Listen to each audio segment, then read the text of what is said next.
4409 broadcasting live from this over-the-ground bunker.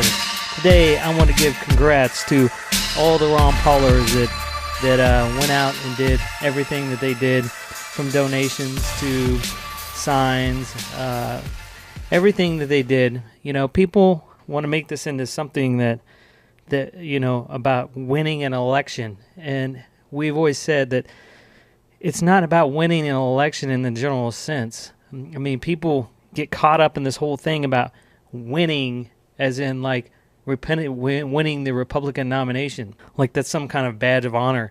The whole point was, with Ron Paul, was to change the mentality of the people, to impress in their heads a different way of thinking. And that's kind of what we do. It's like we're not trying to win something. We're trying to change the mentality of the people. And once you get the influx of enough people, then society changes. They've been under their rule, and of course this is what they do with the mainstream media and everything, is they constantly press in your head their idea of things. And so why do people hate Iran? Well, if you turn in your local newspaper or turn on the radio or TV, everything is about, you know, I hate Iran. So it presses into people's heads, and then they hate Iran for some reason they don't even know. They'd never even been there. They couldn't even point it out on a map, but somehow they hate it. It's the same thing with a liberty movement. When we were putting fraud signs up on the photo radar, we wasn't trying to win something. What we was doing is trying to change the mentality of the people to understand, yes, it is fraud, and you should come out and say something. Well, it got into enough people's heads where it started affecting even the legislature downtown.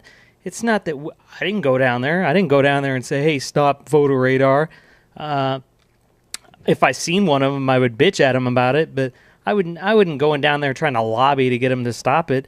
I was trying to lobby the people and to get enough people pissed off about it that the legislature would change on their own. So the Ron Paulers, I'm glad for what you did down at the convention. You didn't just give in to them. You stirred up a whole pot of a whole mess. You made them change the rules right in front of the media, and that was key. The key here was to get the media and all those reporters and everybody to understand the chicanery and the shenanigans that was going on, and how they changed the rules when they want, and scam and debold and all this stuff. And it was right out there for the media to see. When they changed the rules and the A's didn't have it, the A's had it, and then all the media stood back and